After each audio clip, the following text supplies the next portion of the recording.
મારવાની ઘટના સીસીટીવીમાં પણ કેદ થઈ। 20 તારીખે યુવકને અસામાજિક તત્વોએ માર માર્યો હતો। સમગ્ર મામલે વેજલપુર પોલીસે તપાસ હાથ ધરી છે। તો અમદાવાદમાં વેજલપુરમાં ફરી એક વખત અસામાજિક તત્વો બેફામ બન્યા। એપીએમસી માર્કેટમાં યુવકને માર માર્યો હતો। સીસીટીવીમાં આખો બનાવ કેદ થયો છે। આ બનાવ 20 તારીખનો છે અને યુવકને અસામાજિક તત્વો માર મારતા જોઈ શકાય છે। આ સમગ્ર મામલે હવે વેજલપુર પોલીસ તપાસ કરી રહી છે। રાજકોટમાં મારામારીનો એક વિડીયો વાયરલ થયો। વિદ્યાર્થીઓ વચ્ચે મારામારી થઈ। લાકડી અને ધોકાથી મારામારીનો વિડીયો વાયરલ થયો છે। મારવાડી કોલેજ પાસેનો આ વિડીયો છે અને મારવાડી કોલેજના વિદ્યાર્થીઓ મારામારી કરી રહ્યા હોવાનું સામે આવ્યું। રાજકોટમાં મારામારીનો આ વિડીયો મારવાડી કોલેજ પાસેનો છે। વિદ્યાર્થીઓ વચ્ચે આ મારામારી થઈ હતી। જો કે કારણ શું હતું એ સ્પષ્ટ રીતે જાણી શકાયું નથી। વિદ્યાર્થીઓ વચ્ચે જ્યારે રકઝક થઈ લાકડી અને ધોકાથી એકબીજાને મારતા દેખાયા। આ વિદ્યાર્થીઓ છે કે જેઓ શિક્ષણના ધામમાં ભણવા માટે જતા હશે, પરંતુ આ સ્થિતિ છે।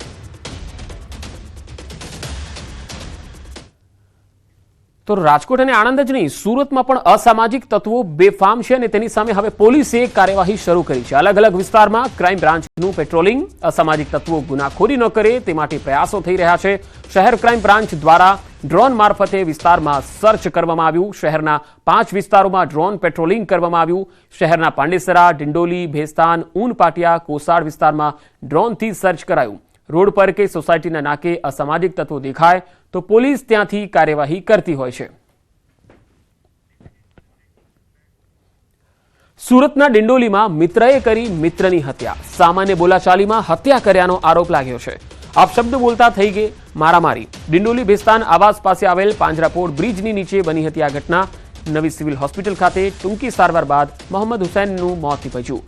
ડિંડોલી પોલીસે હત્યાનો ગુનો નોંધી વધુ તપાસ હાથ ધરી।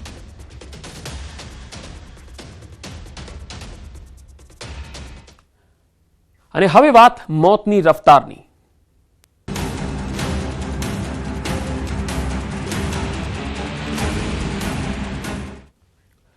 અમદાવાદમાં ફરી સર્જાયો ભયાનક અકસ્માત। શહેરના ચાંદખેડા વિસ્તારમાં આજે સવારે એક ગમખ્વાર અકસ્માત થયો છે।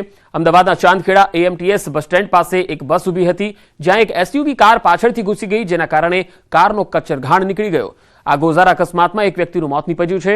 આ અકસ્માત બાદ બસ ડ્રાઈવર નજીકના પોલીસ સ્ટેશને પહોંચી ગયા।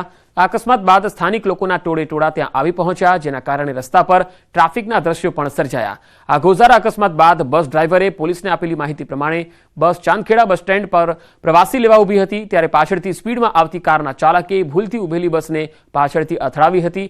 આ કારમાં બેસેલા પ્રવાસીઓને ગંભીર ઈજા થઈ।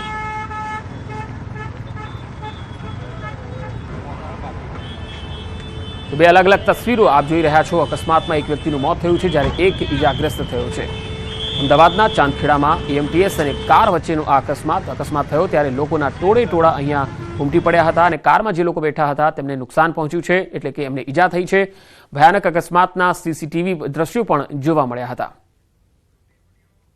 અમારે ત્યાં એને દાખલ કર્યો। ગંભીર જોતા સિવિયર હેડ ઇન્જરી હતી અને હેડ ઇન્જરી જોતા એને અમારે વેન્ટિલેટર ઉપર મૂકવો પડેલો છે। હાલ પેશન્ટ દર્દી વેન્ટિલેટર ઉપર છે। અત્યારે વેન્ટિલેટર ઉપર હોવાથી એને આટલું કહી ન શકાય કે કેવું છે, પણ અત્યારની કન્ડિશન જોતા એ સિરિયસ કહેવાય। 48 કલાક પછી આપણને ટોટલ એની પરિસ્થિતિ જાણ થશે।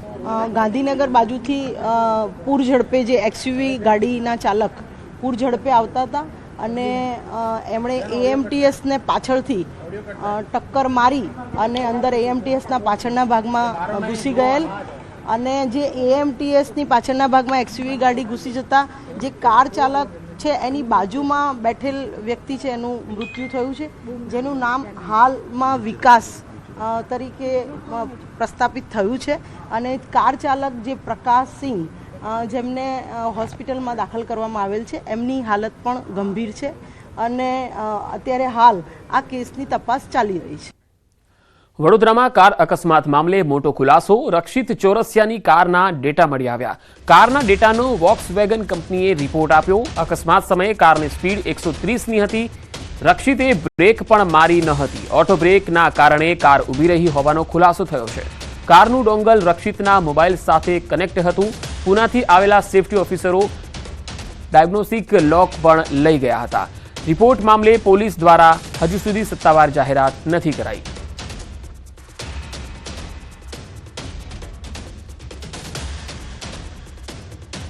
સુરતમાં પ્રમોશન માટે ટ્રાફિક જામ કર્યો. મોબાઈલની દુકાનના પ્રમોશન માટે ટ્રાફિક જામ. જી હા, સોશિયલ મીડિયા માટે લોકોના જીવ જોખમમાં મૂક્યા. આ તસવીરો જુઓ. વરાછા વિસ્તારમાં દુકાન માલિકે નિયમોને નેવે મૂક્યા અને વરાછા વિસ્તારની મોબાઈલની દુકાનના પ્રમોશન માટે ટ્રાફિક જામ કર્યો. ફોલોઅર વધારવા જાહેર રસ્તા પર આ પ્રકારના સ્ટન્ટ કર્યા. લોકોને ચાલુ જીપમાં મોબાઈલની દુકાન ધરાવતા વ્યક્તિએ ગિફ્ટ પણ આપી.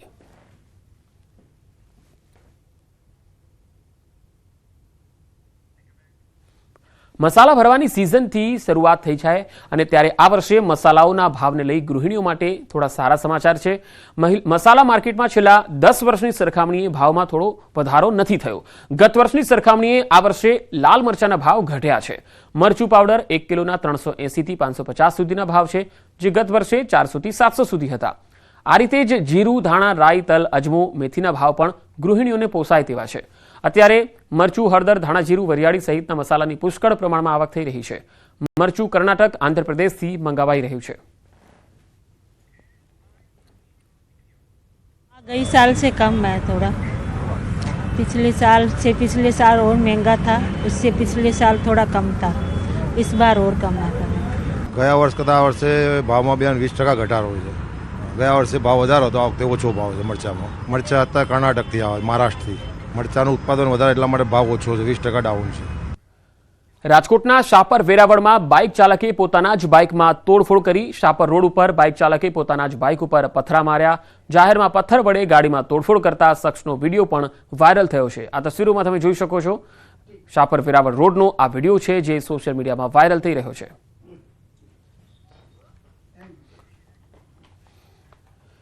ભાવનગર જિલ્લા પંચાયત હસ્તકના ત્રાપજ આરોગ્ય કેન્દ્રમાં શ્વાન કરડ્યા બાદ હડકવો ન થાય તે માટે આપવામાં આવતી વેક્સિનની એક્સપાયરી ડેટ ચાલી ગયા બાદ લોકોને વેક્સિન આપવામાં આવી રહી છે.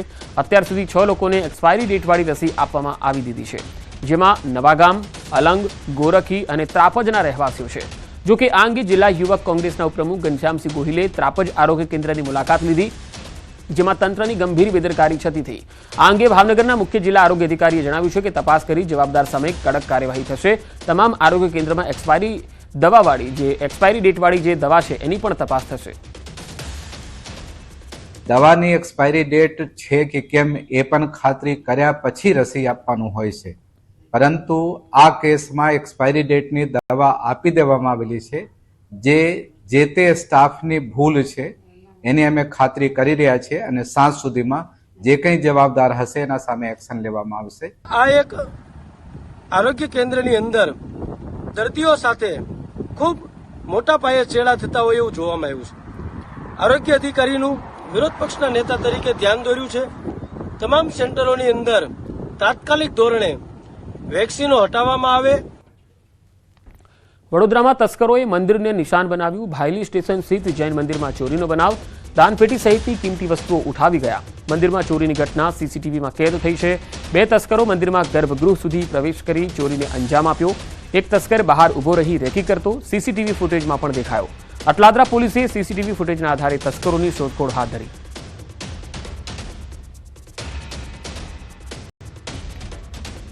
રાજ્યમાં વધુ એક સાયબર ફ્રોડની ઘટના સામે આવી. ઇન્સ્યોરન્સના નામે 7 કરોડ જેટલી રકમ પડાવી લીધાનો કિસ્સો સામે આવ્યો. વોટ્સએપ મારફતે આરોપી અને ફરિયાદી એકબીજાના સંપર્કમાં આવ્યા. અભયકુમાર નામના ફ્રોડે વડોદરાના રહેવાસી પાસેથી વધારે પૈસાના રિટર્નની લાલચ આપી કરોડો રૂપિયા પડાવી લીધા. ફરિયાદીને શંકા જતા સાયબર પોલીસમાં જાણ કરવામાં આવી. ગાંધીનગર પોલીસે ફરિયાદના આધારે દિલ્હીથી આરોપીની ધરપકડ કરી. આરોપી અને ફરિયાદી એ લોકો જે છે માણસોને જે આપણે કહીએ કે સોશિયલ એન્જિનિયરિંગ કરીને અને પછી જોતા હોય કે કોણ માણસ શું કેવી રીતે વ્યવહાર આપણે ફાઇનાન્શિયલી અને સોશિયલી કરે છે, એવી રીતે એ લોકોએ વોટ્સએપ ચેટ મારફતે એમને ચાલુ કર્યું એમને સંપર્ક કરવાનો. પછી એમને એવું વિશ્વાસ લીધું કે તમારી પાસે પૈસા છે તો અમે તમારો પૈસામાં ઘણું નફા કરીને તમે અપાવીશું.